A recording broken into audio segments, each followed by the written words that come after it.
Siapa sih yang gak pernah kecewa dalam hidup? Sebagian besar pasti pernah. Tapi sebenarnya, kekecewaan ini gak selalu karena situasi atau orang di sekitar kita, tapi lebih sering disebabkan oleh ekspektasi diri yang terlalu tinggi. Kita tuh suka punya harapan yang besar, tapi kadang kenyataannya gak sesuai sama ekspektasi kita, dan itu bikin kita down. Nah, supaya kita bisa ngurang-ngurangin atau syukur-syukur malah bisa mencegah kekecewaan, kita harus bisa mengelola ekspektasi. Dan di video ini gue mau share 5 cara mengelola ekspektasi biar gak gampang kecewa. Yang pertama, jangan terlalu terburu-buru dalam melakukan sesuatu. Apalagi terburu-buru punya ekspektasi yang tinggi tanpa mengukur kemampuan diri. Yang kayak gitu sama aja kayak merencanakan kekecewaan. Hidup tuh mesti santai dan sabar. Dengan gitu pikiran kita jadi lebih clear, dan kita bisa ngelihat segala sesuatu dari sudut pandang yang lebih realistis.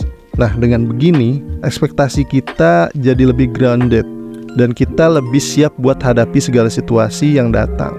Jadi intinya, santai aja, hidup bukan perlombaan, tapi perjalanan yang harus kita nikmati. Mulailah dengan membuat list tugas yang realistis dan gak terlalu banyak. Dengan begitu, kita bisa punya waktu lebih buat mikirin dan menikmati setiap langkah yang kita ambil. Kedua, terima aja kenyataan hidup. Gak perlu terus-terusan memaksakan keinginan. Ini penting, karena kadang kita suka banget ngelihat pencapaian orang lain buat jadi patokan. Nah, buat ngurangin ekspektasi dan biar gak terus-terusan kecewa, kuncinya adalah terima aja kenyataan yang ada. Kalau kita terlalu keras sama diri sendiri dan terus-terusan ngotot untuk sesuatu yang belum tentu sesuai dengan situasi dan kemampuan kita, ya pasti hasilnya bisa bikin kecewa sendiri. Jadi relax aja. Biarkan hidup mengalir dengan santai, karena setiap detiknya punya keindahan dan kejutan tersendiri. Terus yang ketiga, berpikir lebih fleksibel. Gini, kadang kita suka bikin hidup lebih rumit sendiri dengan ekspektasi yang terlalu tinggi. Hidup tuh lebih asik kalau kita bisa ngelihat segala sesuatunya dari berbagai sudut pandang. Bener gak? Makanya, jadiin hidup kita lebih santai dengan memudahkan cara kita berpikir. Misalnya, kalau kita ngerasa target atau harapan kita terlalu muluk-muluk, ya coba deh disederhanain aja. Yang penting kita tahu apa yang beneran kita butuh dan bisa dicapai. Jadilah orang yang fleksibel, yang bisa beradaptasi sama perubahan, biar hidup gak terlalu complicated dan tetap enjoy. Keempat, jangan lupa maafin diri sendiri. Kita tuh manusia, bukan robot. Kadang kita terlalu keras sama diri sendiri. Hidup ini bukan kompetisi, dan kita pun manusia yang punya keterbatasan. Kalau kita terlalu maksain diri buat ngeluarin yang terbaik dalam segala hal, itu malah bikin kita stres sendiri tau.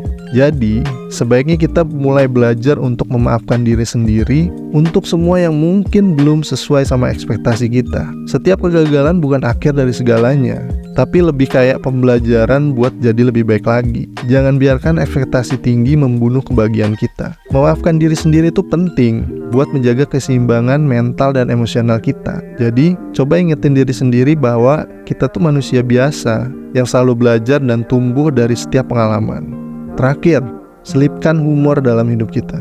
Faktor terlalu banyak berekspektasi tinggi adalah kurang luwes dalam menjalani hidup. Hidup serius emang penting, tapi kadang kita terlalu kaku dan lupa buat ngelepasin ketegangan yang ada. Ketawa adalah obat terbaik penghilang stres. Selipi lelucon kecil atau lihat sisi positif dari setiap situasi. Itu bisa jadi hiburan tersendiri buat kita. Hal-hal kayak gitu tuh bisa ngurangin beban pikiran dan bikin hidup jadi lebih ringan. So, gak ada salahnya nyempetin waktu buat cengar-cengir dalam keseharian, karena hidup ini terlalu singkat buat dihabisin dalam ketegangan terus. Nah, jadi itu tadi 5 cara mengelola ekspektasi biar gak gampang kecewa. Hidup ini terlalu singkat buat dihabisin dalam kekakuan dan stres terus-menerus. Sikap sabar, terima kenyataan, berpikir fleksibel, memaafkan diri sendiri, dan menyelipkan humor dalam hidup itu kayak kunci kebahagiaan. Jangan terlalu keras sama diri sendiri, karena setiap langkah yang kita ambil adalah bagian dari pembelajaran kita. Terakhir, jangan lupa subscribe ya. Bye.